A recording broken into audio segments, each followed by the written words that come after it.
We are live, Mr. Mayor. Meeting to order. Special City Council meeting Thursday, October 1, 2020, 5 p.m. Roll call, please. Mr. Morrison, Here. Ms. Rojas, Here. Mr. Nathan, Here. Ms. Sweat, Here. Mr. Colbert, Here. Mr. Campbell. Here. We have a quorum, Mr. Mayor. Join me in pledge of allegiance, please. Pledge allegiance to the flag of the United States of America. Yeah. And to To the republic for which it stands. which stands, One one nation, under God, indivisible, with liberty and justice for all.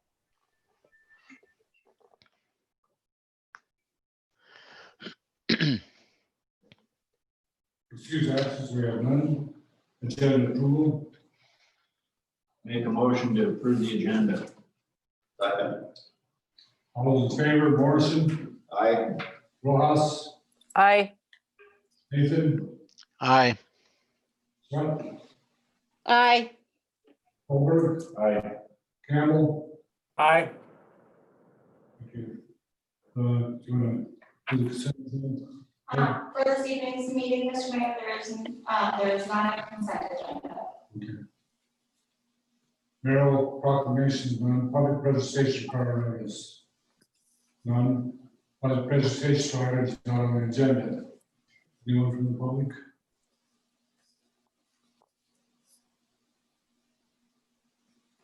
One from the public? There is somebody online, but there is nobody with their hand raised at this time, Mr. Mayor. Really advisory board reports. If there's any other Not that I'm aware of, Mr. Mayor. public hearing, public interviews with city manager applications 5 to 6:30 p.m. Heidi? Yes, thank you, Mr. Mayor. So in your packet that you received today, there's a job announcement followed by a set of interview questions for each applicant. And there's the interview questions, the applicant application, and then at the very end, there on page 20 is a sheet for notes. Please remember that all notes during the interview process have to be turned into the city office at the end. Each candidate will have a half hour to answer the 11 questions chosen and will be given up to an additional 10 minutes for any questions they may want to ask. There's a small time break between the first and second interview in order to facilitate follow-up questions, debriefing, and preparation for the second interview. So a short recess may be necessary if there's too much time that ends up happening between the two. After both the interviews are complete, there will be time for the council to deliberate. That's when the board of council discussion, and then to hear from the public for the public discussion, and then any action can be taken if needed at that point. So, does anybody, I suppose we should ask if anybody has any questions before we make this phone call, because we are going to call him at 5:10, so we have a couple minutes if anybody has any questions before we begin the process. Okay. Hey Heidi, can you turn it up just a click here by chance? Is it just a little quiet for you? Just a little bit. I don't know, what did the rest of you guys, does it seem quieter than last time? Could we stand a little turn up, or does it sound fine on your end? There's could- not the echo. There's not the echo, but it could Okay. come up a little bit. Yeah. it Just could a come up. hair, that's what I was thinking, Yep. so we don't get the echo. Exactly.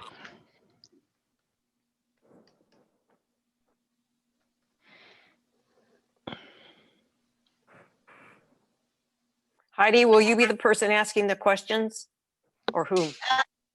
Yes, I can ask the questions if that works for everybody. He's turning it up now. Let us know if it gets too loud. I'm going to put it back where it was to prevent the echo. Is that better for volume? Yes. A little bit better. If you want it higher, we can go higher. How about now? Is that better? I think that's fine. Let's give it a whirl. Okay. Yes, if you guys, I talked with Mr. Mayor about it earlier, and in the past, it was a staff member that read the questions so that the council could have their full attention on the answers. So as long as that works for everybody. Okay.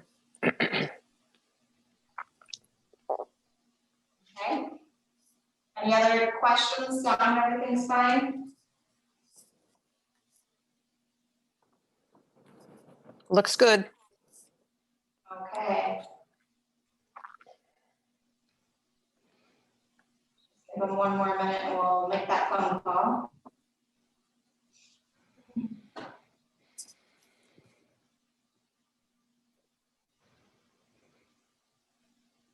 We could probably do it at 5:09. Okay.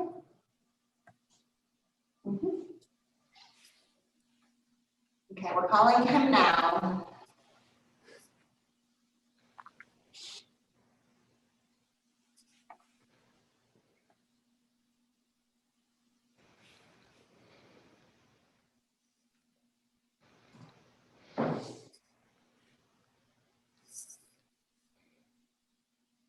Hello. Hello. Hi, is this Brett Nicola? Yes, it is. How are you?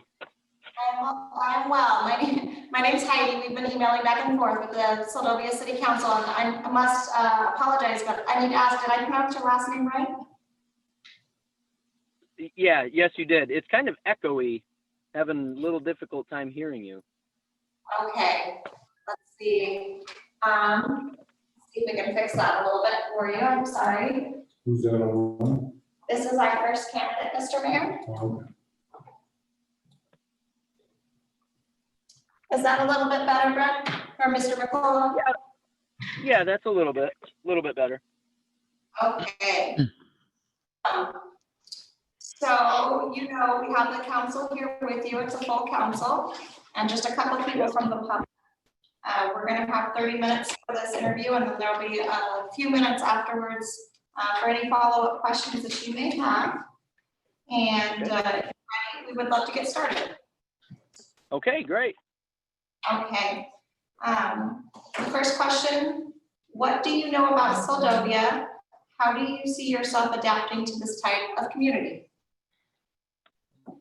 Well, what do I know about Seldovia? Well, you know, I had the pleasure of being in Seldovia over the summer. My wife and I went there, and you know, just absolutely fell in love with the place. You know, we got to experience quite a bit of it. You know, I know it's a close-knit, small, rural community and has a ton to offer. You know, I was really surprised for, you know, the kind of the remote nature that it is, and as small as it was, I was really just surprised what it had to offer. And it's certainly one of the most beautiful areas in Alaska that I've ever been. You know, our plan was to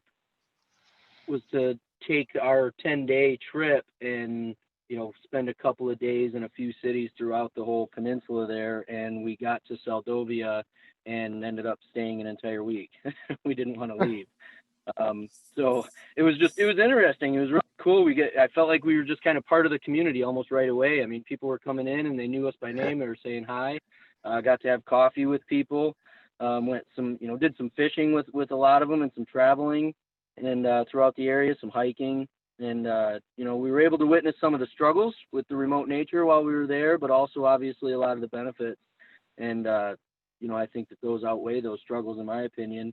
And as far as adapting to it, I think that's, you know, that we kind of realized while we were there, we sort of saw the lifestyle there. And I think that's what really, really intrigued us and kind of brought our interest to Seldovia. And as far as adapting, I really think that's something that we want to do is adapt to that. You know, since we came home, we've been kind of thinking of how we're going to get back there permanently.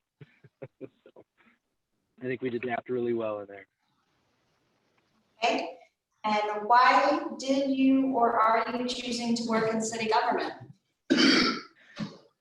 Well, you know, it's kind of interesting. I never really have given working in government in any area up until about a year ago or so. But I had been working with our local government where I work in our city on several projects, and it really kind of through that time over the last few years working with them and with different agencies, it was brought to my attention that I should look into a larger public role that sort of complements the work that I've already done. I work so much with the community, different government agencies, state representatives, our local and state organizations on so many different projects and programs that I've been able to kind of connect a lot of what I do at my work to all of these organizations that I'm involved in, all the way to other agencies. And to be able to collaborate in that manner is kind of what really piqued my interest in working with city government.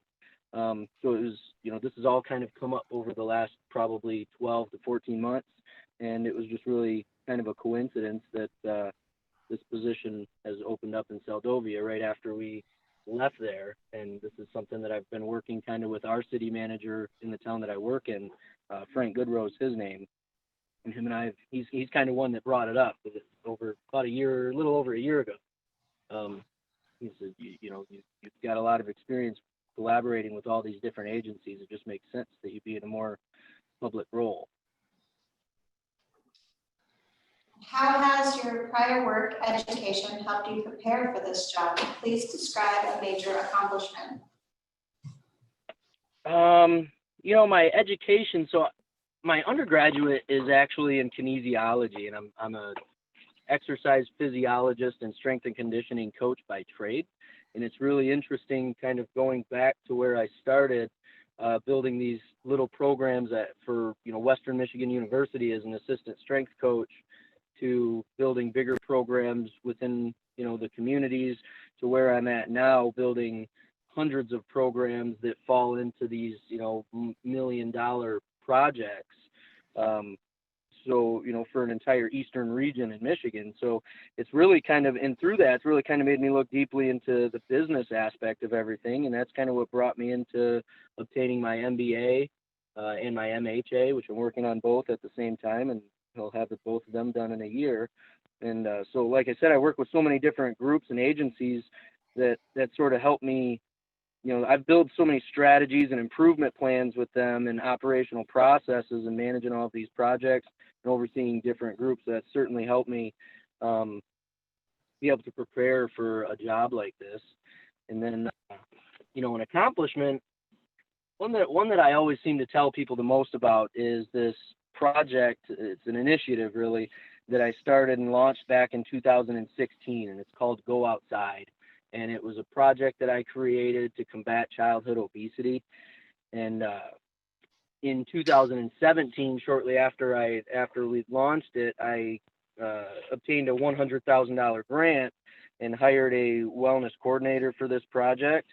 And it really got split into 3 different elements. And we have an entire curriculum and lesson plans with all the resources that was taught in middle schools. And now that's developed into a curriculum that's actually approved by school boards in our area. I think there's 13 or 14 schools now that are teaching it in their 6th grade middle school classes. And then there's more coming, and we're developing that into an e-learning series to really broaden how we're able to spread that educational curriculum. And then there's a health coaching aspect to it, and then also a smartphone app that we partnered with Saginaw Valley State University to develop for us, which is in development right now, hopefully within the next year.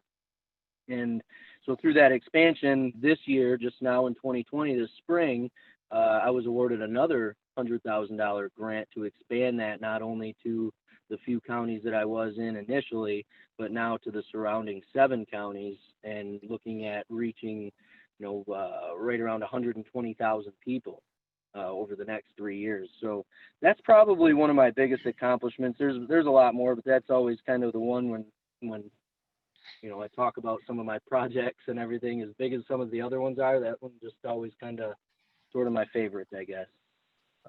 I really, really enjoy that one. It's really been probably the most impactful project that our health system here in Michigan has really had. It's certainly reached more people than any other program that they've developed. So that one's one of my favorites. Okay, thank you. And what do you view as the most important quality a city manager should possess, and why? Most important quality. I think I think probably the obvious answer to me is integrity.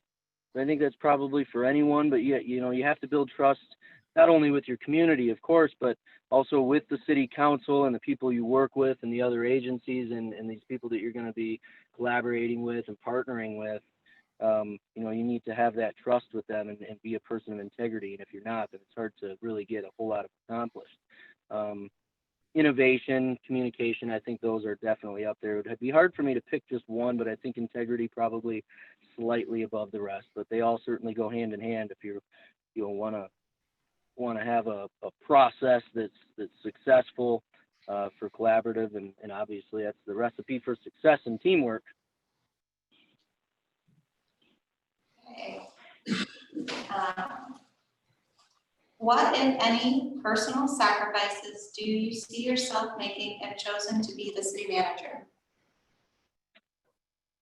Personal sacrifices. You know, I think the projects that I have going on and leaving those and handing all of those over. I mean, there's literally, you know, hundreds probably of different programs and projects that I'm overseeing, and you know, I've actually been able to give that a little bit of a thought, you know, now that I think about it, because we've talked about going back to Alaska, Seldovia specifically, since we left, and those are the things that always come up. What am I leaving?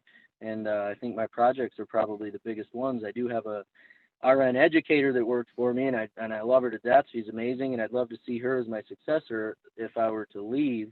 So I mean, that would ease my mind a little bit.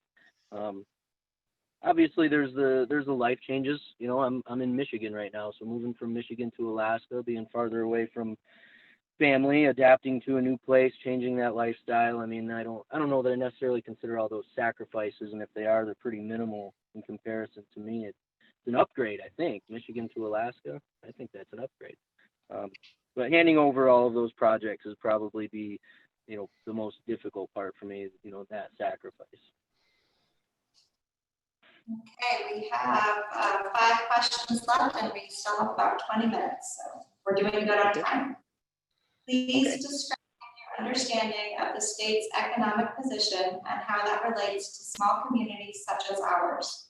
Please correlate your response to how you view the role of city government in keeping the cost of government down while providing essential services to residents.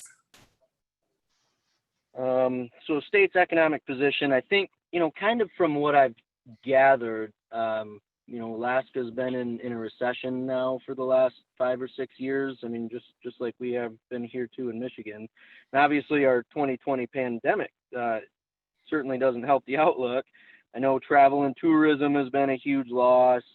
Oil, gas demands, those have dropped. I know that there's a lot of strict protocols for meat processing, so seafood's a big one in Alaska, but all of that kind of extends the timeline of returning to pre-recession levels in an economy. So not an unsurmountable task, just proper planning and foresight, obviously, but small communities certainly become affected because of the reliance, or at least some of the reliance on important resources that become reduced. So, you know, I know Alaska has a community assistance program, so that might be reduced or diminished. State grant funding, school funding, you know, rural development sources, natural resources, fish and game, all of those become reduced. And those are the elements that help maintain parts of the infrastructure of a city. And when they're limited, it presents more challenges to a smaller community than it probably would with a larger city with more revenue streams and options to be able to overcome the challenges.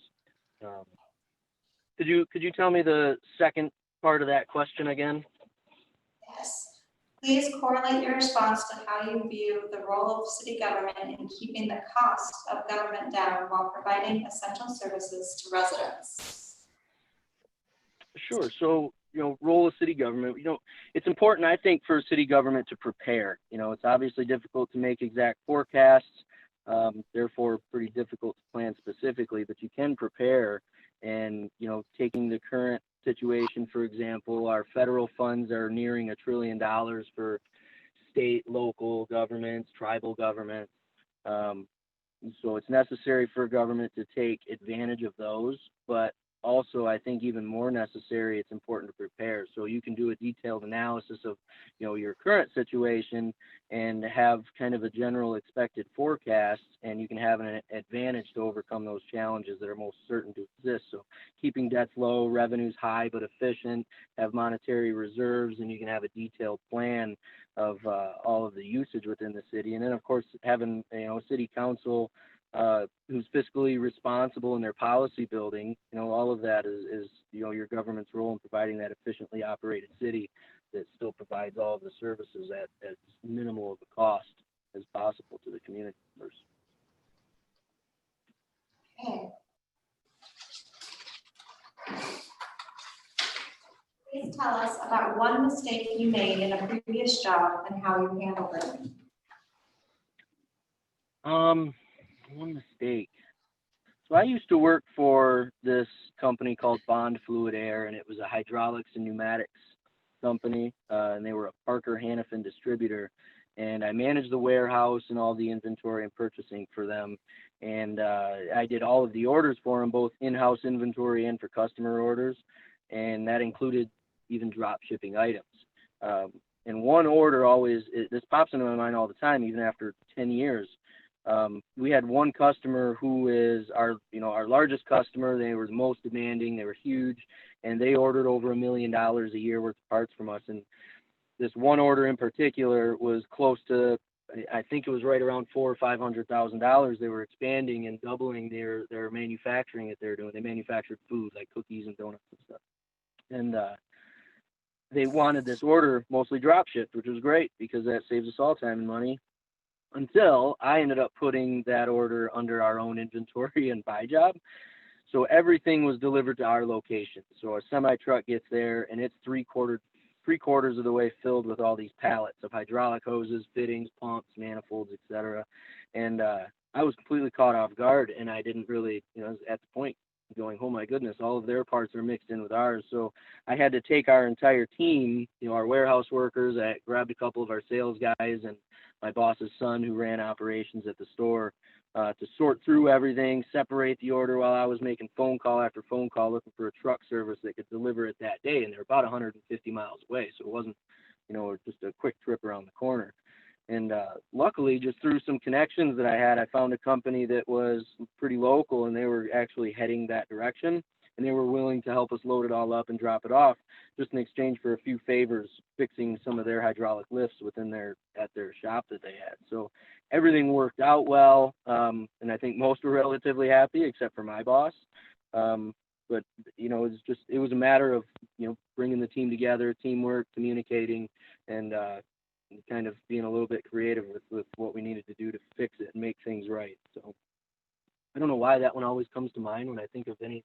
I think I am more thorough and review things and double check things more, probably specifically because of that instance, honestly. How would you describe your management style? How do you describe your communication style with personnel? Management style, I've always kind of viewed myself as sort of like a transformational manager. Maybe mixed in with like laissez-faire style, very kind of laid back. I'm firm, but I don't lead with an iron fist. I believe in setting goals for my employees, and I really push them, encourage them, to reach their potential. I encourage innovation. I love kind of giving people that hands-off approach to encourage responsibility and accountability. So, I'm very transparent with my employees. I believe in creating a fun and positive environment to be in, and also laying out my expectations, and I try not to leave any room for interpretation. So generally very calm but firm communication, upbeat, fun, receptive to ideas. I would say that's kind of both my management and communication style.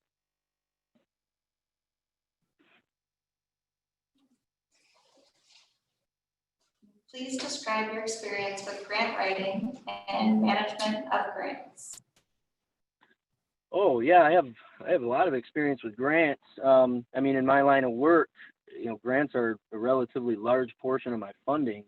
While my health system is gracious enough to give me a pretty good sized budget, they certainly do not work with all of my programs, those go above, operationally and financially what they're able to give me.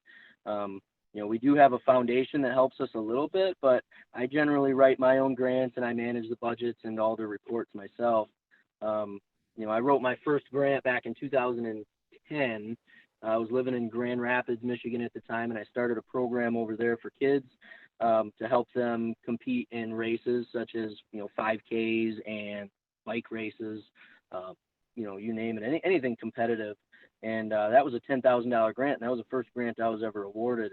And I mean, since then, I'm applying for, $300,000 plus worth of grants every year. I talked about that Go Outside program. I've gotten $200,000 worth of grants in that one, and I'm managing $100,000 of that right now. There's this project that we worked on that I helped get a $250,000 grant for a loneliness project, and I hired a coordinator for that program, but I manage still the budgets and the reports and everything to do as far as the grant writing. So, I mean, it depends on the grants. Every grant is different. Grant writing itself is just a whole nother beast, but I've created some pretty good relationships with grantors in our areas, and I'm pretty experienced with grant writing. I even took a class about 5 years ago on grant writing at one of our local universities. So definitely have a pretty good amount of experience in management. Okay. And what do you hope to accomplish in your first year as city manager, your 5th year, and please provide a 5-year outlook for yourself for Seldovia? There's a lot to think about there. I think the most obvious accomplishment would be the successful navigation through post-COVID, trying to work through kind of reopening a city. I know we're dealing with that right now, even in our area. But I would probably, as far as the first year, take my first month to meet with business leaders, legislators, associates, and anyone whose opinions might, guide my decision, I guess, as a city manager. I'd spend some time gathering information and understanding departments and existing systems, getting to know the budget, completing a thorough financial analysis, get a feel for the culture, really. And then I think, I'd want to meet with city council members, both as a group, individually, and all of this would help create a detailed work plan and sort of a observation report that I would want to create that focuses on pressing matters. And I would build a collection of data points and analysis to develop action plans that would eventually lead into a strategic plan for the city. So I think after a year, I would like to have a good strategic plan that would include, like public safety management, personnel development, funding, leadership, police department efforts, and any future growth. I would hope that I'd be able to develop at least both a 3 and a 5-year plan, based on those first year accomplishments, creating that strategic plan and observation reports and analysis. Obviously, it's difficult to be specific without knowing all the details from the first year, but, my plan would probably include over 5 years to, improve community safety, education, recreation, economic development, financial stability, sustainability, community engagement, and obviously infrastructure. So at 5 years, I would plan to see an improvement in all of those categories in one form or another, and would really like to build relationships and partnerships with surrounding communities, universities, and even the state of Alaska, other agencies in the area. So that's kind of where I would see in 5 years being in this role. Okay, and this last question is really more for you. Is there anything else you'd like us to know before we conclude this interview? Well, I just hope that my passion for community and serving people and really kind of building that growth and sustainability is portrayed in this interview and in my resume. I really enjoy being involved in helping and meeting new people and accomplishing large, difficult tasks. And, I certainly wouldn't have even taken this interview if all of that within Seldovia didn't appeal to me. So, I obviously trust City Council to make their, most informed and best decision for the city of Seldovia. So I hope that I get to see you all very soon. And do you have any follow-up questions for us? Yeah, I do have a couple of questions. So I guess first would be, you asked a question about, what skills do I feel would be best, or what attributes would be best for this position? What do you guys think that would be the best attributes for a city manager? And I think specifically in Seldovia. Is there somebody from the council who would like to take that? I think being able to work with people in good and bad situations and planning ahead are probably the two most important to me. Sure, very good. Okay. Another question I have is, let's see what I put here. So I would imagine that there's probably projects that you guys are currently working on, and I don't know if they're struggling with it. I mean, what kind of projects do you have there that are sort of your most immediate and pressing that need to be addressed? Just so I can kind of have a feel for what you guys are dealing with. Is there anybody from the council who'd like to address that? Heidi, I was actually going to just say, would you, from your seat being our interim city manager right now, and what we're working with right now, maybe you can describe that to him best. Certainly, I can try.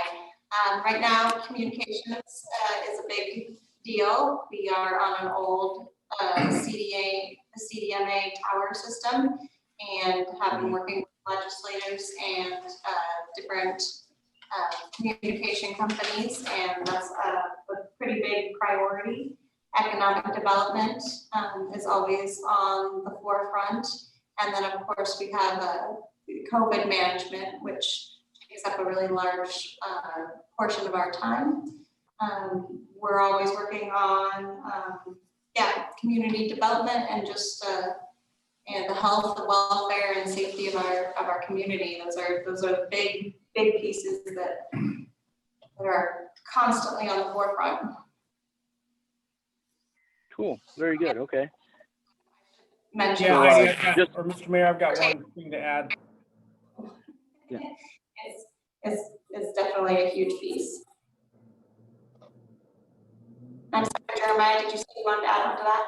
Yeah, I just want, there's a couple things too, just make sure we talk about our aging infrastructure, and Brent had talked about infrastructure in his plan. Our water and sewer system, we've got a brand new water treatment plant, but our sewer system is in tough shape right now, and we've talked a lot about grants and due to the limited funding in state government right now. So that's also one of our top priorities, as well as the ever continuing search for a chief of police as well. And I may have missed that, Heidi. You might have talked about that as well, but we're currently we are without a city manager and a chief of police, and so we're in a pretty tough spot right now in both of those. So those are a couple more added priorities.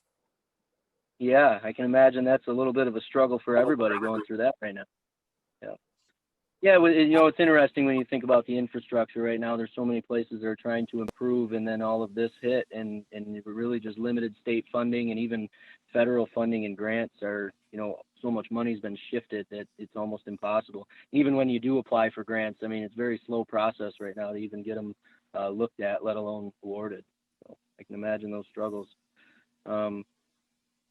So I guess my last question that I would have is just what are the next steps in this interview process? I don't know if you guys have a timeline in mind, or if there's a second interview, or what you guys had in mind. So just like to know the process.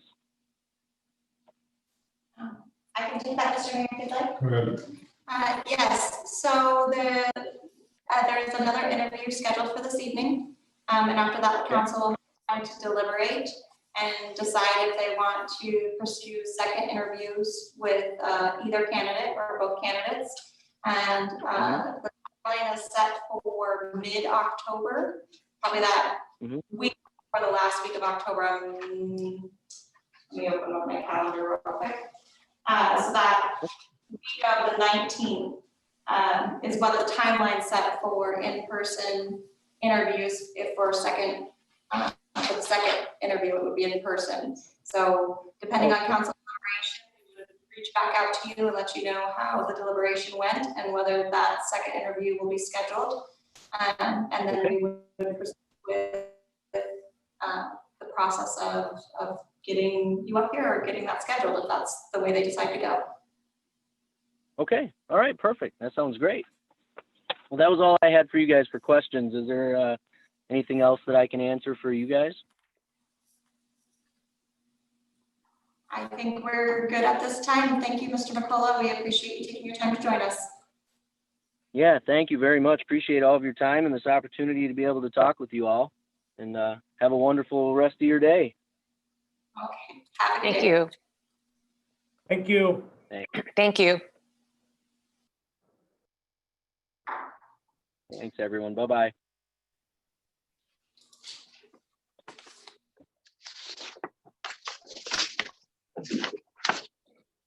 Okay. Mr. Mayor. All of it. No, the next one was scheduled until 6. That was her availability. So if everybody wanted to take a 15-minute recess or whatever looks good to you, we could take a little break and then come back. We could do that. Yeah, we'll take a break. Does that work for everybody online? Yeah, that'd be fine. Heidi, do we need to log in with the same password, et cetera, for this? Yes, or you can just Okay. stay, we're gonna stay streaming and recording, so you can even just mute yourself and shut your video down if you want during that time and then come back in. It's up to Okay. you, whatever is easiest. Okay, thank you. Thank you. Meeting. Sorry, how many minutes are we going off? 15 minutes. 15? Okay, thanks. Thank you. Okay, and then we can probably mute the room for now, but we'll be here. You know if the first On the far left. I think if you just click on the actual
What are you eating, Bobby?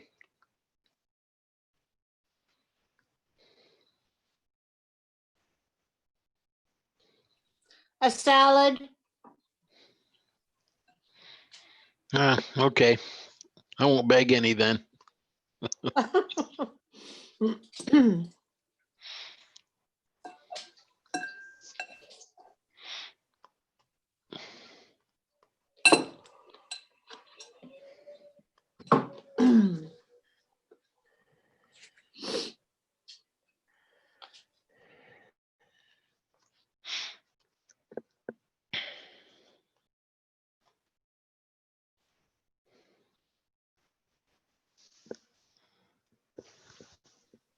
How you feeling, George? A little better today. Yeah? Gonna be a while. Oh, yeah, it will be a while before you heal all the way, for sure. Yeah. Well, good, though. I'm glad you're doing a little better.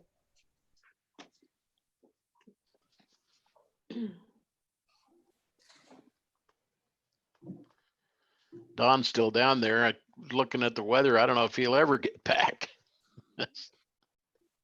Yeah, the weather's pretty. I know Ezra's getting the boat ready to go to Kodiak, and he's watching the weather every day. Where's this other guy from? Homer, the next one's from Homer. Oh, yeah.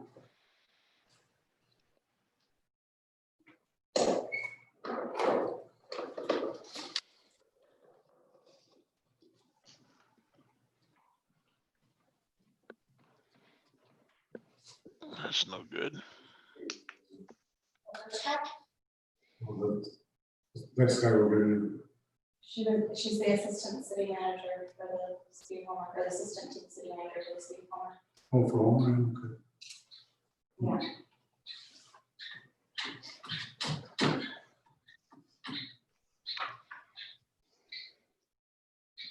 So he's collecting across the vineyard. The stuff here. Guess we'll see. Right? Guess we'll see.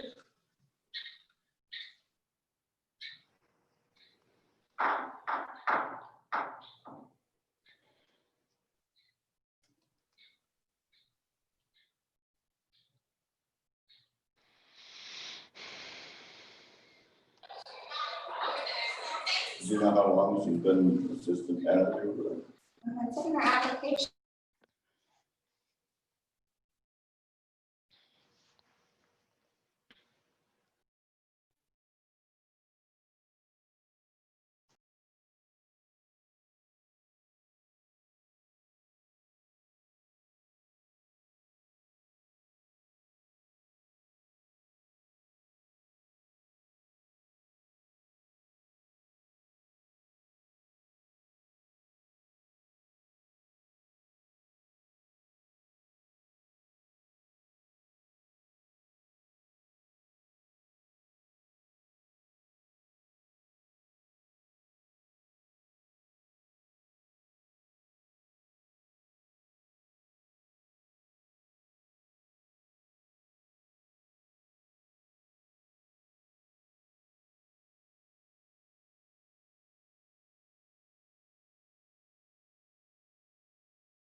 She can Pardon? hook into the TV with her phone. Okay. She can watch her. Back in the meeting. Everybody online? I believe we do have everybody back online, Mr. Mayor. Just wait for Vivian and Jeremiah to join. Looks like they're there. And if you guys are, the council is ready, we can proceed with inviting in the next applicant. Okay, let's go. So everybody's on.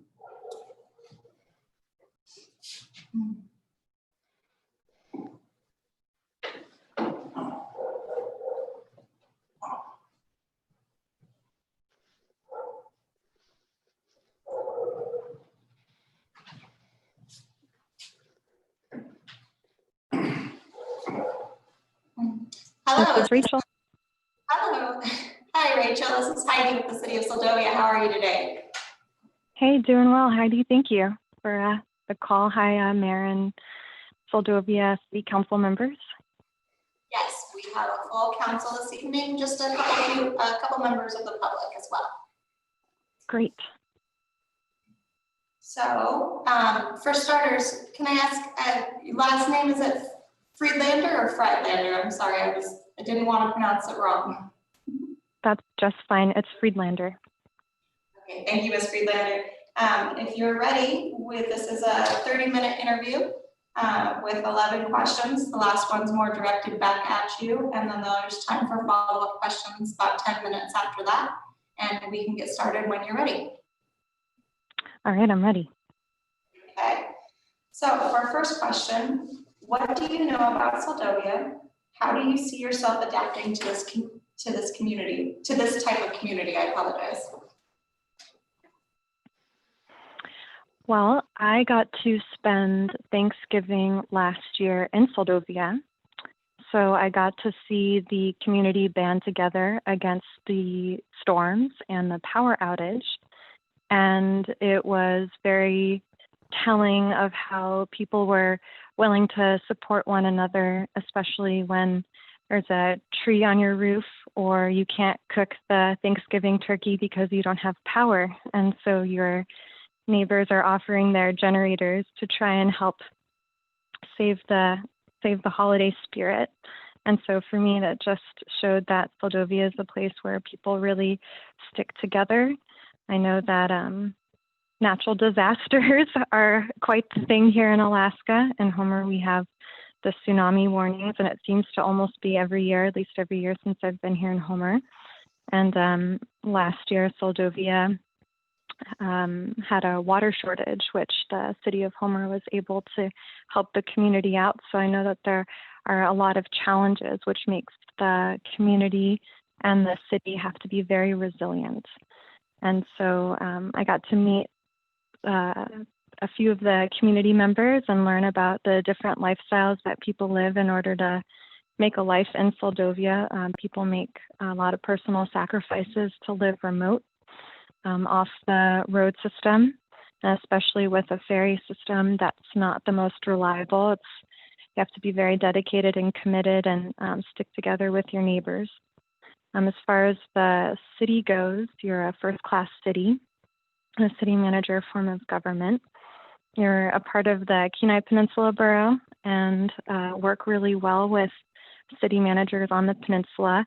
I have gotten to meet the city managers of Soldotna, Kenai, and Seward as a result of our city manager position being vacant or having interim. So I've gotten to work with the city managers and know that Seldovia has a really great relationship with the other municipalities here, as well as KPED with Tim and Caitlin, and now Cassidy. Let's see what else. Representative Stutz and Senator Stevens carry Seldovia down to Juneau. And so it's really nice that we have dedicated legislators that we can reach out to advocate for the community's needs. Here in Homer, we have Representative Vance and also Senator Stevens, and have gotten to work with his office a little bit. I also know that your community has volunteers and relies on, much kind of like how Thanksgiving showed me last year. You have volunteers for your emergency public services, and really rely on people stepping up. And something that I found interesting about your community when looking through your city code was you also have a permanent fund, and that really stood out to me. And I thought it was interesting that you established that to help with land acquisitions if you wanted to use it for that, or for grants, and helping with capital projects or capital maintenance. So got to learn a little bit about your community in person, and then have been doing a lot of research online and reaching out to folks like Tim Dillon to help get me up to snuff with Seldovia from the city perspective. Thank you. And then I'm sorry, there was another part of that question. How do you see yourself adapting to this type of community? Well, being across the bay, I feel like I'm really familiar with the weather. And I've lived in Alaska for over 8 years now, and so I know it gets dark. And I've lived in coastal communities. Every community in Alaska that I've been in has been a coastal community. Both Juneau and Sitka were off the road system. So I'm really familiar with the constraints that can have, and especially in the winter when the summer mania tames down and everyone's hunkered in. I know how important it is to reach out to friends and develop personal hobbies or passions to help you get you through the winter. The main challenge, I guess, for this year for the whole world is how to do that with COVID. And so I would think adapting to Seldovia, it would just require more patience, because we have to observe the social distancing and proper health protocols to make sure that we keep community transmission at a 0 in Seldovia. Okay, thank you. And why did you, or are you choosing to work in city government?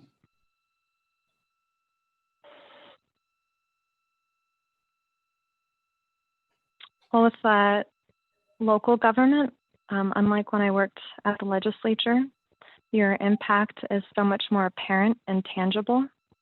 You get to work on projects, even projects that constituents bring forward, that council prioritizes. And so you get to take it from an idea all the way up to a tangible reality. And I feel like the pace for progress is much quicker, and you can have a greater influence over positive social impacts for your community. And something in general that I really like about government work is that everyone is welcome, and everyone is encouraged to participate, and it's accessible to all. How has your prior work education helped you prepare for this job? Please describe a major accomplishment. Well, for a year and a half, a little over a year and a half, I got to work underneath one of the best city managers in the state of Alaska, Katie Kester. She was a total rock star and held me to the same standard. And it was the best training and mentorship I could have experienced for progressing up into such an important position like the city manager position. I got to see what a daily life of a city manager is like, and sometimes you think you know how the day is going to go, and then other days it's just completely different. And it's a very challenging position in that you have to kind of have a split in how you view city operations and then public policy, and then how to integrate the two. And so I feel like City Manager Kester gave me all sorts of experience, both in the operations, municipal operations, as well as constituent affairs and public policy development. And that was actually really crucial, because for the last 6 months, the city of Homer didn't have a city manager. And so I've had 4 city managers within the last 6 months and got to observe and be a part of 4 different leadership styles and see what worked, what could be improved, and how I could learn from each person that took on the role of city manager for Homer until we got our permanent city manager, Rob Dumichel. But regardless of those 6 months where I really felt like I was asked to step up and do things like write the city manager reports and help department heads interpret budgets and purchasing decisions and draft legislation for city council meetings, and then also help the city in the development of its CARES programs with Homer City Council, because there was a leadership silo, so to speak. And so we also had one of our crucial staff members substantially reallocated to another job. And so I really got to step up into the position and really come forward for my team here in Homer. And that was as a result of the mentorship that I had from Katie Kester. And so I've also gotten to work with every single department director throughout the city of Homer and learn about the different challenges that each department faces, from planning to fire and police and port and harbor. They're all interconnected because it's the city, but all the topics are very different. And so it was great to learn from my colleagues and feel like a colleague, not just an executive assistant, but someone that was actually a part of the leadership team too. Being a part of the state legislature and working in Juneau, I've gotten to work with a lot of state agencies, and being a city manager, you have to be very good at networking and relying on people within agencies to help move important projects for your community forward. And so I know what it's like to work with the Corps. I know what it's like to contact your legislators and go down during session and be in the energy of Juneau politics. I've developed and prepared materials for policymakers, both at the legislature and at council and assembly levels, which is very important for a city manager. Especially important to be able to work with your city clerk in a collaborative process, because you both are responsible for helping council implement policy after they discuss it and make decisions on what they want to see happen in the community. When I was in Juneau, I helped develop our division's budget, the Lands and Resources Division budget, and that was really great experience. And thinking through like what were the essential purchases our division needed to make, and then taking it from what expenses and revenue did we have last year, and how is that going to match with our next 2 years, and what projects we want to see happen, both operating and capital-wise, and then present that to the city manager in coordination with finance staff. And so I know how important it is as a city manager to be able to collaborate and reach out to your coworkers to make things happen in the city, because you can't do it alone, definitely not. And in terms of education, I last fall took a master's course through the University of Alaska Southeast, an introduction to public administration, to give a good framework for all the different administrative styles and just the history of public administration in the United States. And then for Soldovia, I have a background in natural resource management, and I could see that being very important, because I know you guys want to work on land management plan and what's the best use for parcels within the city. And I have been reading in a few of your packets the discussions of the development that you're hoping to do down at the harbor. And I have 2.5 years worth of lands and resources management experience at Juneau that I think would be very helpful and is very insightful for feeling comfortable in the city manager role. And then for a major accomplishment, the one I guess a really big major accomplishment that happened just this week was since April, I've been the representative for the city and airport lease management, and I've been working with Homer's legal counsel, and we finally secured our new Raven tenant with a lease yesterday. And so I feel like that's a huge accomplishment to get air service back in this area. I actually had a call from a Soldovian a couple days ago asking when that was going to happen. And so I'm excited to say as a major accomplishment that very soon we will have air service out of the Homer Airport Terminal. Thank you. What do you view as the most important quality a city manager should possess and why?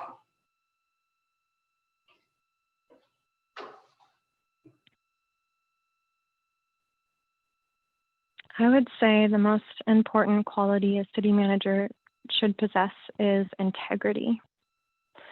Integrity because it makes you have a backbone, it makes you true to your values and keeps you committed.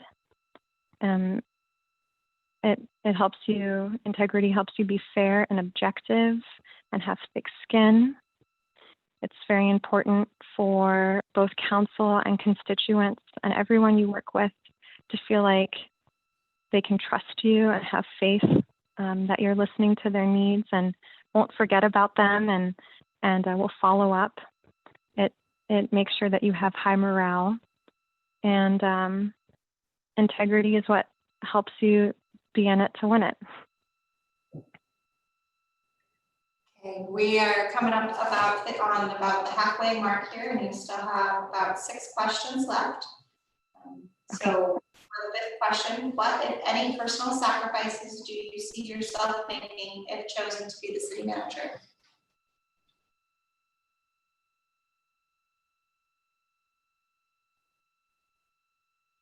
Well, when I moved from Sitka to Juneau, a big thing I noticed was feeling like I had a better work-life balance. And so, you know, Homer with over 5,000 people and then moving into Soldovia with about 300 people, give or take, I could see it definitely being more difficult to maintain a work-life balance, which is really important to help keep you rejuvenated and fresh on your feet. The city manager position doesn't end at 5 o'clock, and you can be called in to work on the weekends. It's a very important and demanding position where you need to be there for your team at all times, especially in times of an emergency. And so it is a personal sacrifice to know that you're on the clock all of the time. And so you have to be able to establish really good boundaries so that you can have a personal life as well, so that you're more resilient and fresh when you come to work the next day. Thank you. Please describe your understanding of the state's economic position and how that relates to small communities such as ours. Please correlate your response to how you view the role of city government in keeping the cost of government down while providing essential services to residents.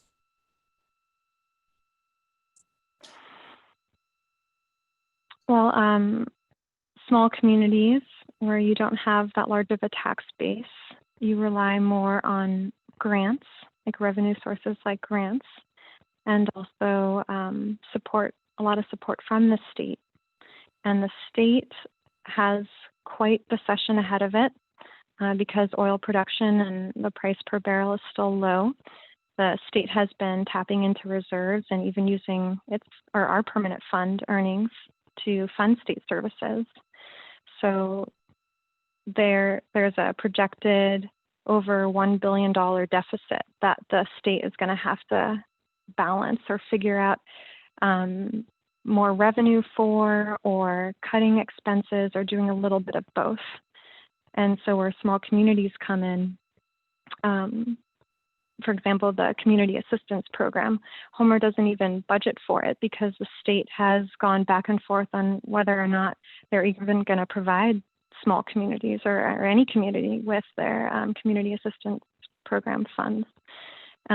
We've seen the struggles that the state has with the ferry and the fights that happen between the ferry system and DOT. And that's crucial for small communities to feel connected. And, COVID has really hurt the state in terms of tourism and fishing. And I saw that Soldovia's budget, actually, you guys cut sales tax. Your budget starts July 1, and so you took into account that you wouldn't be generating as much sales tax revenue. And I'm assuming that's because of COVID and just thinking people weren't going to be coming to Soldovia. And so for places that rely on cruise ships and the state relying on oil to fund a lot of the government's operations, it's just very concerning for small communities because you depend on that funding. And so, I guess also too, roads and the airport. I believe at Soldovia, I saw that you guys rely on the state for help and assistance in management of those essential services. And so I guess, can you repeat the second question of that two-part question? Please correlate your response to how you view the role of city government in keeping the cost of government down while providing essential services to residents. For local government, because we're so connected to the community, we're in the community, I think it's our responsibility to communicate with constituents. This is the reality we're facing. This is how much our infrastructure, our operating costs, our assets, staff, this is how much everything costs. And we have to be able to make people realize that there's sometimes really tough decisions that we have to make. And so we have to have responsible, sustainable management of local operations, because there could be a time very soon where the state can't give grants or can't do cost sharing or can't send people to help improve our harbor, improve the water treatment plant, or help with the sewer lift station.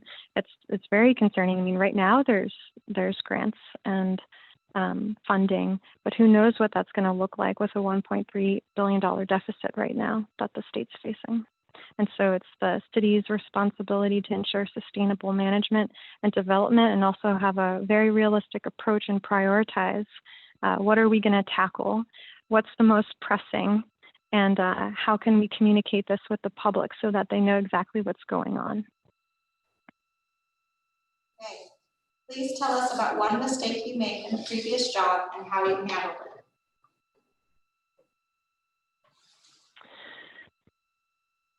While I was working at the City and Borough of Juneau, I received directives from a member of the leadership team who is not my direct supervisor.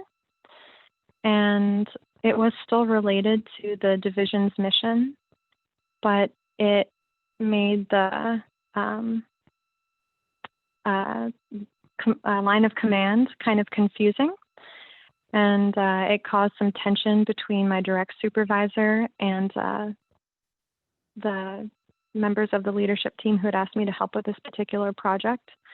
And so how I handled that situation was I sat down with my supervisor and explained why it was that I accepted the work and how it connected to our mission.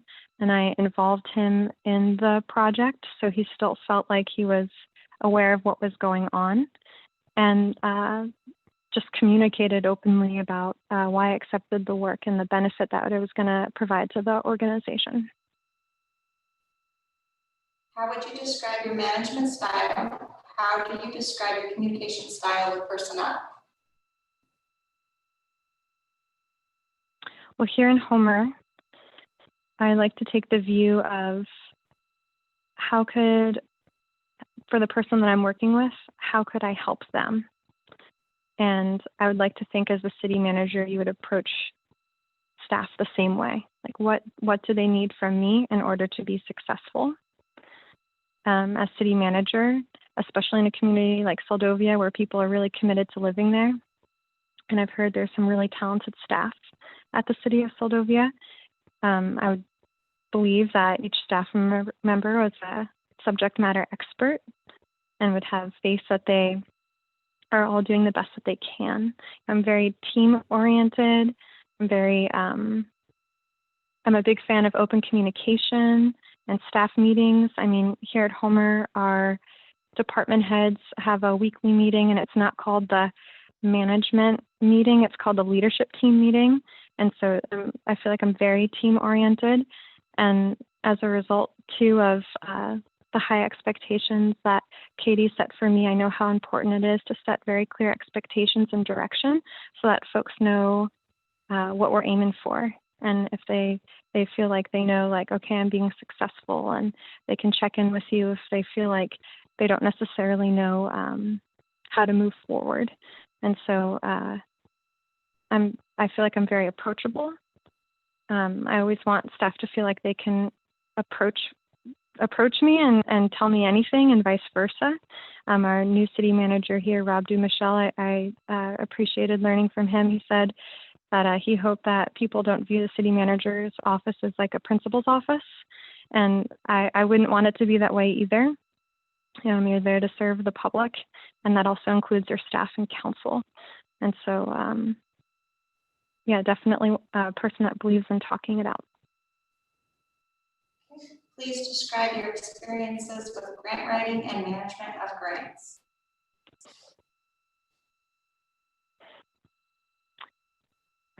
So this is an area where I do not have experience, but it is definitely an area that I would like to grow and develop. And I work with one of the best grant writers in the state, and I know that she'd be willing to mentor me if I called and asked questions. And I know that the state of Alaska, if they still provide this resource after the budget discussions next year, they help each community by assigning you a local government specialist. And so I hope that this would be a skill that I could develop with my relationships here in Homer as well as with the state, and then also just checking in with staff to see which staff members have worked on grants and to learn from them. And in terms of management of grants, I'm assuming it's kind of like how we track expenses and projects here in Homer, and ensuring proper reporting. I know just like the back end of some of the financial reporting or grant reporting, I don't have like any main involvement in that, but I'm very confident I could give very thorough reports in consultation with the finance officer of Soldovia to make sure that we're managing our grants appropriately. Okay, you have one question and then one question that's more for you, and about 5 minutes left. So what do you hope to accomplish in your first year as city manager, your 5th year? Please provide a 5-year outlook for yourself and for Soldovia.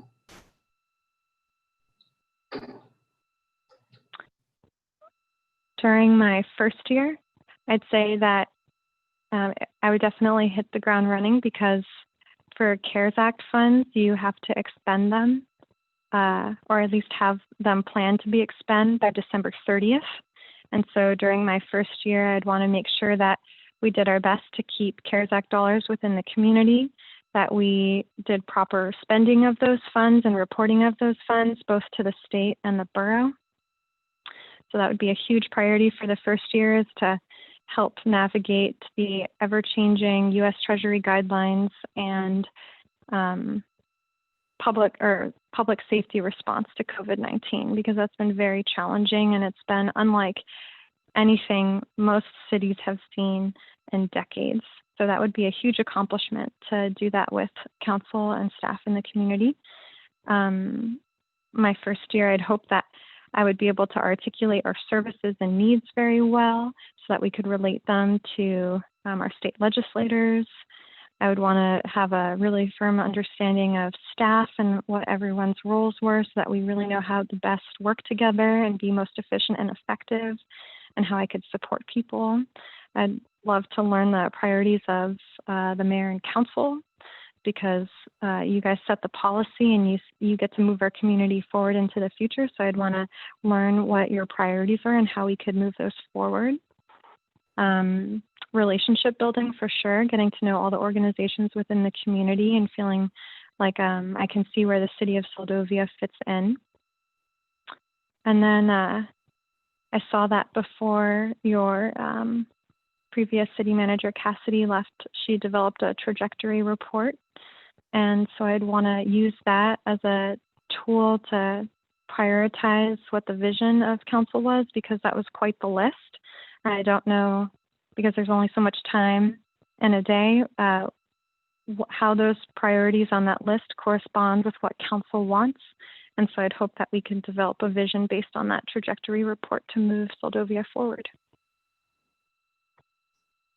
And can you tell me the other part of the question? Sorry. Your 5th year, and please provide a 5-year outlook for yourself and Seldovia.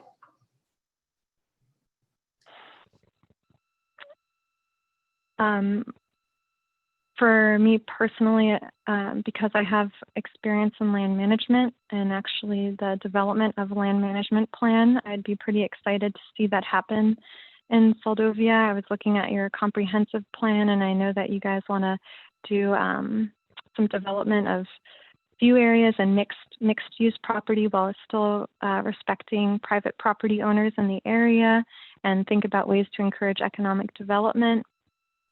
So I'd be really excited to see some of those aspects of the comprehensive plan put into action. For me personally, in 5 years, I'm a big fan of professional development and leadership growth. And so I'd like to keep training in those fields to be more effective and just be an open, active learner. Okay, and the last question is there anything else you'd like us to know before we conclude this interview? Do I still get to, I remember in your email you said I get to ask questions. Is that coming after this one? Yes, that will. Okay.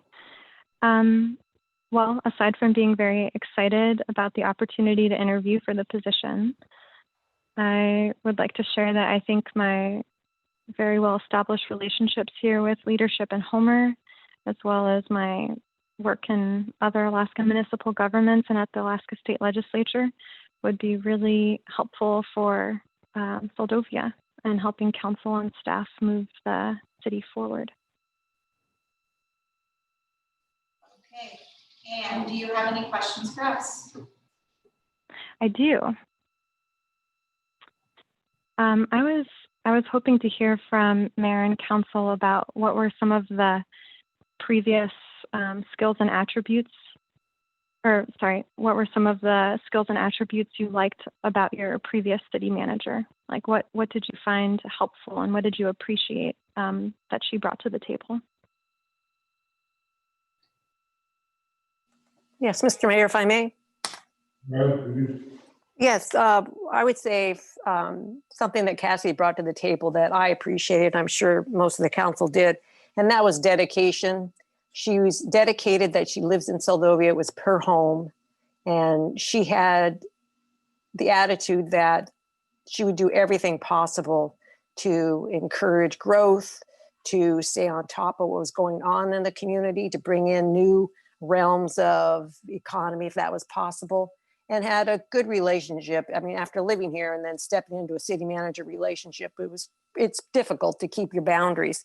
But I would say her honesty and her integrity of working in the position and her dedication, mostly, I think her dedication really took her a long ways and took Seldovia in the right direction. Those would be the three that I think that are good to have. And somebody who's quick on their feet and who can see. It's always good to have somebody come to Seldovia who hasn't been here very long and can see things that those of us who've lived here for 40 plus years or whatever kind of miss it. So it's always exciting to have somebody come to town and look at the place and see, have you ever thought of this? You ever thought of that? So someone who has some imagination and creativity would be a couple other ones that I would appreciate. Thank you, Mr. Mayor.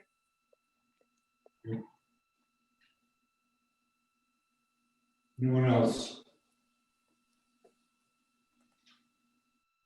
Yeah, I have a comment. Go ahead, Bobby. Yeah, I think to answer, what do you like to be called anyway, Rachel or Ray? Either or works just fine. Okay. Well, Cassidy seemed, she had a lot of experience right here in this community, working for the city. So she was able to use that knowledge as she got into this, the city manager position. So I think that's really helpful to have a little knowledge of all the different departments. And she really, like Vivian said, she was very dedicated, and she really, not only did she look at the big picture, but she also looked at the little picture as far as updating our codes and updating files and just doing that sort of thing, which the administrative part of it, a lot of people don't see and don't think it's important, but it is. So she was just very well-rounded and did a really good job. Thank you.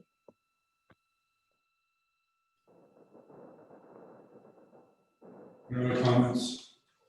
Yeah, Mr. Mayor, I just had one. Go ahead.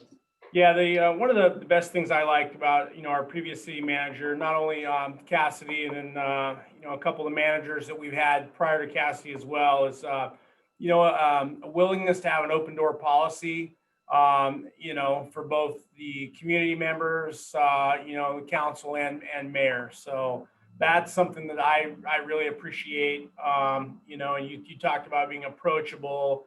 To me, that's extremely important, that a city manager just doesn't make their mind up and think they're going to charge forward without, the proper input and listening to its residents and its council. So Cassidy had a vision, both with our local city government and our community in terms of economic growth. Our codes have gone, we made leaps and bounds progress here in the last couple of years with Cassidy at the helm, and that's been good for Soldovia, and we still have a long way to go. So code cleanup, that's a big one that'll be changing as times change in Soldovia. And then economic growth. For me, I'm a business owner, and that's super important to me. And I'm hoping that our new city manager will continue to help the community in terms of economic growth.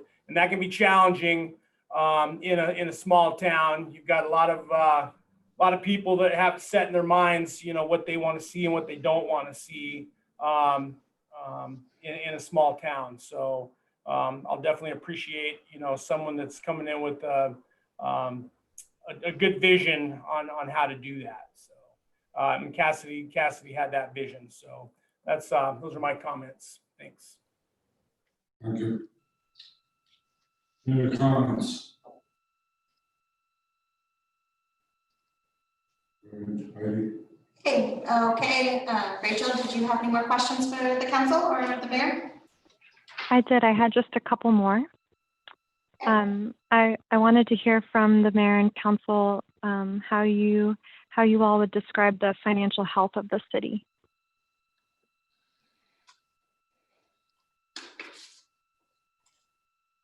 Somebody from the council who'd like to take that? Mr. Mayor, would you answer that? Go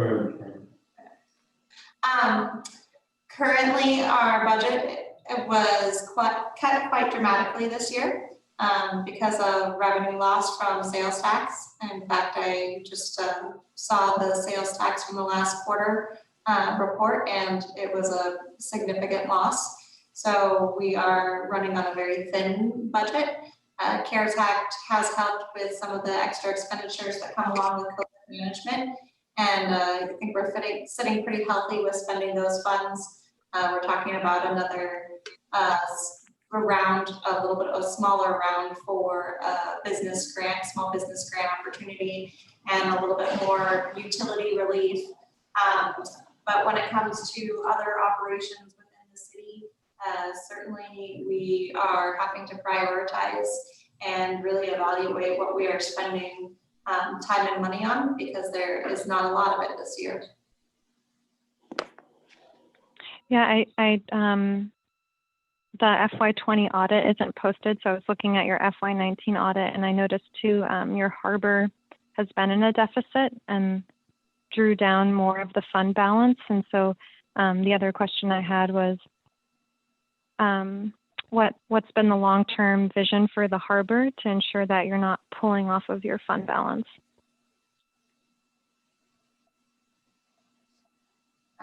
Mr. Mayor, if I may. So I would have to double check on the harbor deficit, but I do believe what you're referring to is the dock. We did have to pull money from the general fund last year to help cover that fund. And mainly that was due to lack of AMHS service. We have a contract with the ferry system, and they, you know, I'm sure Homer does similarly. So we get payment for use of the dock, as well as garbage service, water service, telephones reimbursed for employees, and that really helps cover the additional expenses that go into that fund. And last year we didn't have it because the ferry service was drastically cut. So that's just another area where we are trying to be very conscientious of how we spend. I see. Thank you. Those are my questions. Okay. Well, thank you, Rachel. We appreciate you taking the time to join us, and we will follow up with you here in the next couple of days. Sounds great. Thank you, Heidi, Mayor and Council. Appreciate it. Thank you, Ray. All right, bye-bye. Bye.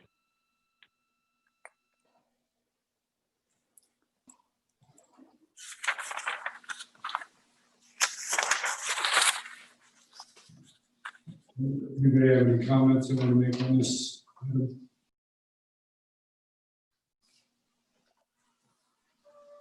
What's our next step here?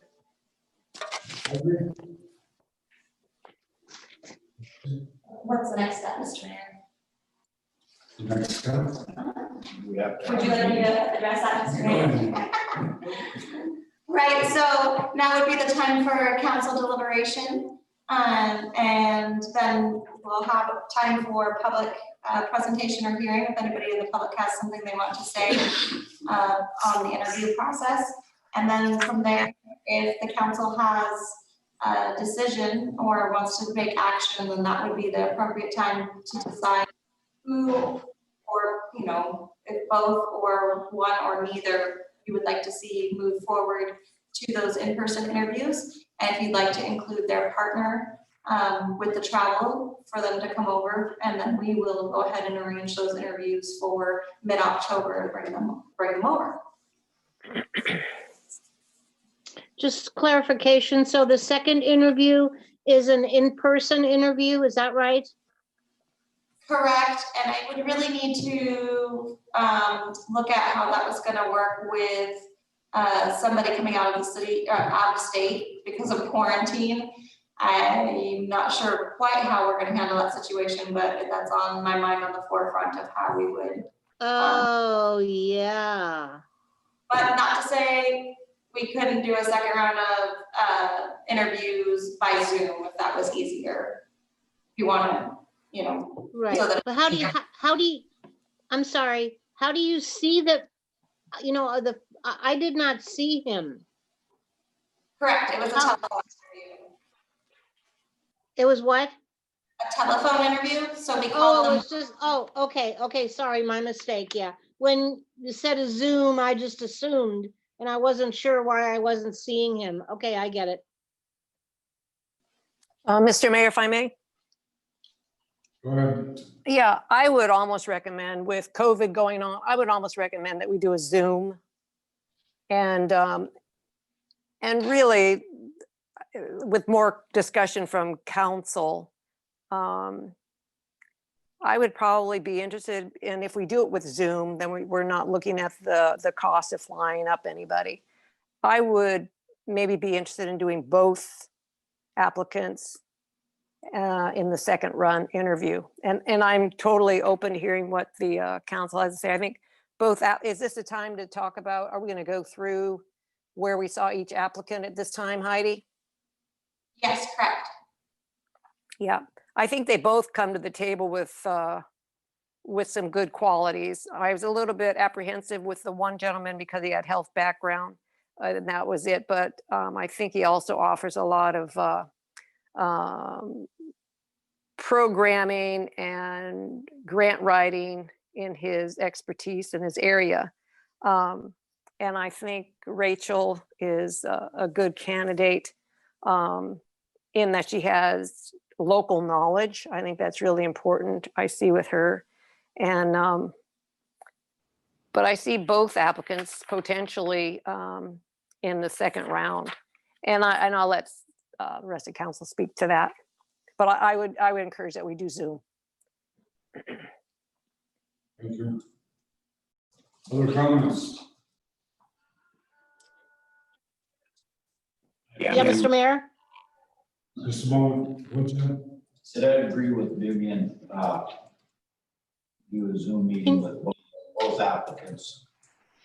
Both have good points. You want to speak? Okay, can you hear me, Mr. Mayor? Yes. Okay, yeah, I agree with Vivian. I think both candidates should be in on the second interview. And I agree also, I think Zoom would be sufficient. I think I was leaning towards Rachel because she was, quote, local. She has a lot of experience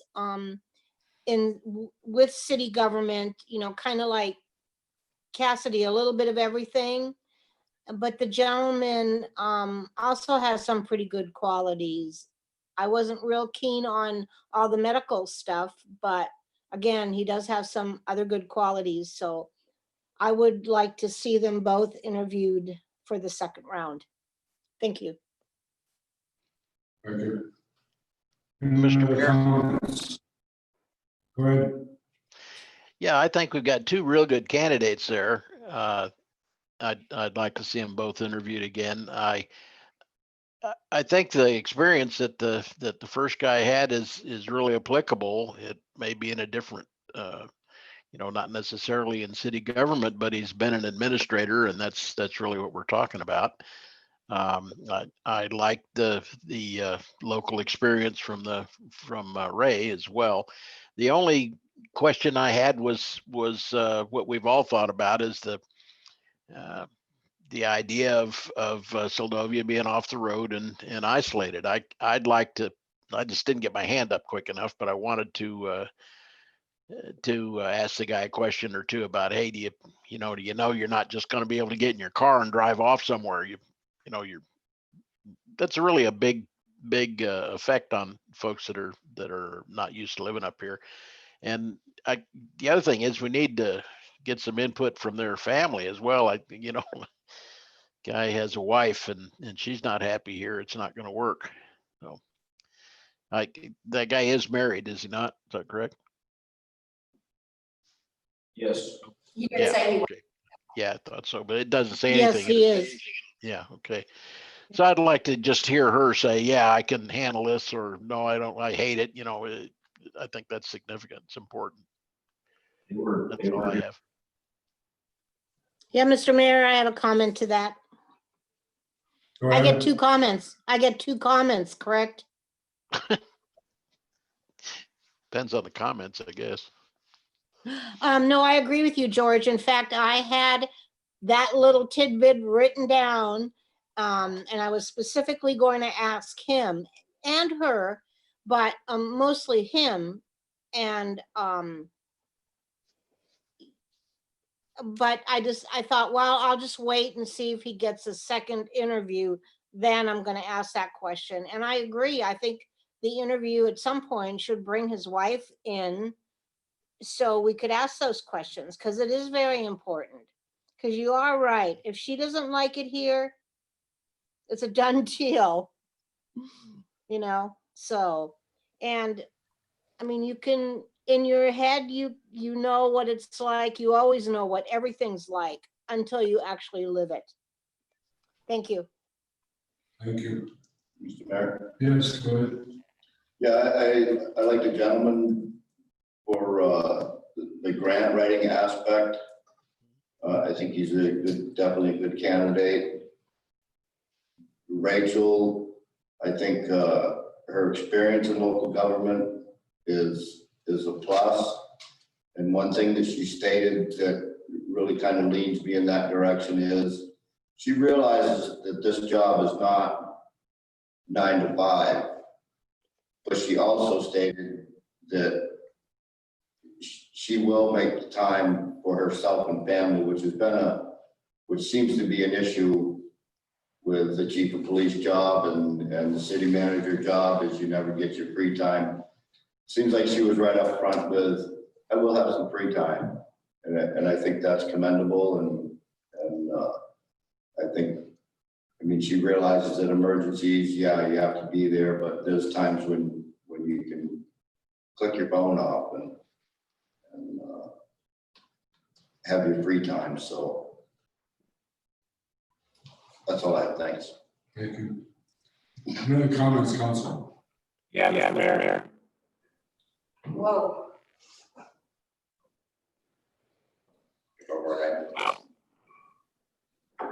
So Jeremiah? That is Jeremiah, but he's having an issue with his audio.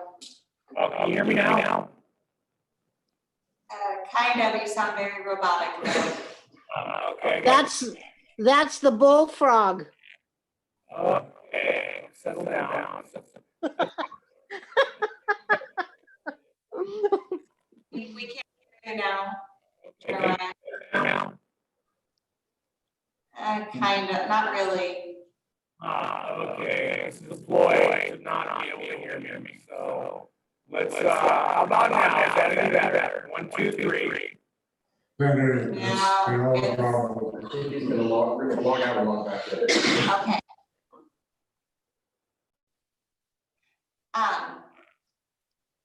While he's doing that, Mr. Mayor, and I'll reiterate when he comes back on, I did just look up the Alaska travel restrictions, just to double check. Because I know I mentioned it for quarantining. And if you guys do want to do an in-person interview, I mean, it's doable. It's just they would only have to quarantine until that negative. So they have to have a negative test to come up, and then they can have a test once they get into the airport, and they would quarantine for those days until that test comes back. As long as it's negative, they would be free to go then. So if you guys wanted to allot for, you know, a little bit of a longer stay for the one candidate, and knowing you only have one candidate coming from that distance, it is manageable. That is something to consider. Not to scare you guys away from it, but there are options. You could Zoom, but if you wanted them to be able to come and hear from both the wife or the spouse and the candidate, I think that there are ways to work around quarantine as long as their tests come back negative, and we can allow them those few days to isolate until they receive that test. That's what the state restrictions call for. Do we have anybody from the public online? We do, but should we see if Jeremiah can come back yet? Yeah, can you hear me now? Is that any better? Not any better. Okay. I don't know what's going on. I like it on my end, so I mean, it ain't here. We're supposedly to have 5G and all the fancy stuff here, so I don't know. Still can't hear me very well. If you talk slow, we can kind of make out what you're saying, but you have to go slow. Okay. Both of them have very limited experience, although in city government, although Rachel seems to have obviously a little bit more. One thing to keep in mind is there's plenty of people that live in Moldova and they're not even from the state of Alaska. And so I just want everyone to keep that in mind. Obviously, Mr. Nicola and his wife were there this summer and had an opportunity to see what Moldova is about. So I think they have some idea of what they're getting themselves into. But with that being said, both of them have very good qualities that I like in management, and I think both of them will be good, definitely good candidates. I'd like to see both of them in the second round. And I'm fine with Zoom also, given the circumstances. Did you understand? Yeah. Okay, any other comments? I wasn't. You said there's nobody from the public? There is. Okay. You got comments? Yeah, Mr. Mayor. One other thing I caught from Rachel was Tim Dillon has obviously briefed her, they've been in contact. And I think them connections are awesome for our community. Obviously she's aware of Cassidy or knows Cassidy and have contacted her. And I think any information that she can obtain from past city managers is going to help her in her time that she's here. So I think we should interview both of them. Thank you. Any other comments, council, before we go to public?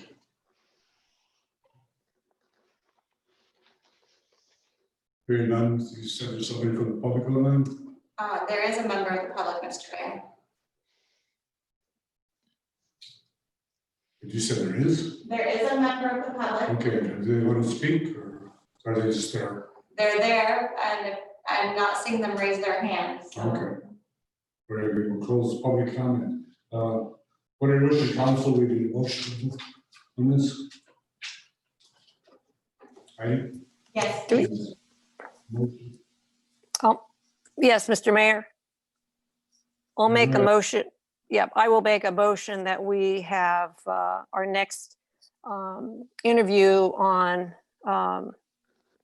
online with Brett and Rachel for our next interview on Zoom. And that would be, what date is that? Do we know for sure, Heidi? So week Well- of October 19th. That's on the schedule, but being as that it's on Zoom, you might be able to tighten up that schedule if you wanted to see if they would be available. For instance, the week of the 12th to give them time to prepare.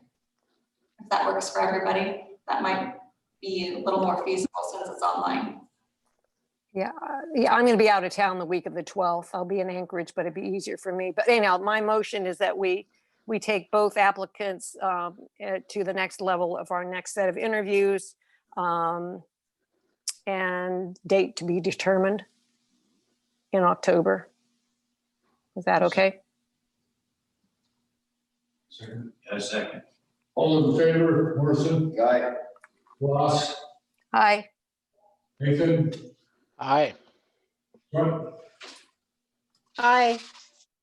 Over, Aye. Campbell. Aye. Okay, motion passes. Unfinished business, none, new business, none, administration reports. Is there any treasury report, none, city manager report, none? Information not required items, information items not requiring action.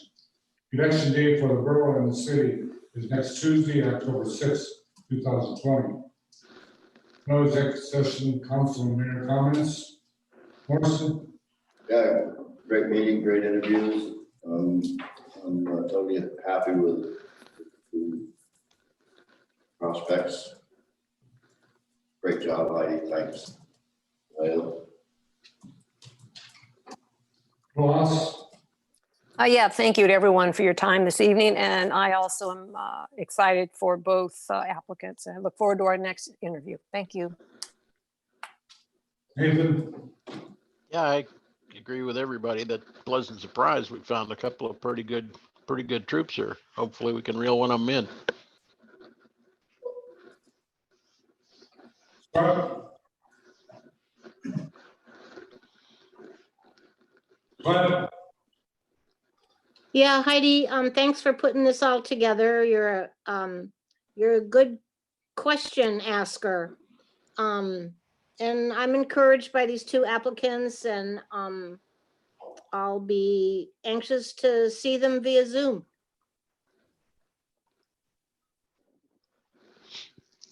Over.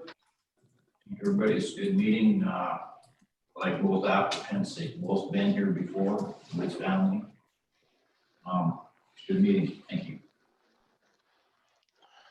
Carol, You can hear me, our audio still stinks, and I think it's our bandwidth, and that's why our cell tower needs to be replaced. So, other than that, I'm happy with our applicants.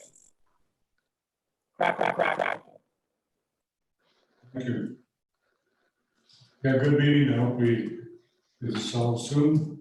Next meeting, regular meeting will be held Monday, October 12, 2020 at 6 p.m. And elections will be certified at that time. We have a motion to adjourn, please. Make a motion to adjourn. Second. Motion adjourned. Meeting adjourned. Good night, Hey, good night, everybody. everyone. Good All right, night. all. Good night. To meet again at betraying. No, so it's gonna be. Sing it, on Brody. the other screen. No, on your Zoom. Yeah, so there.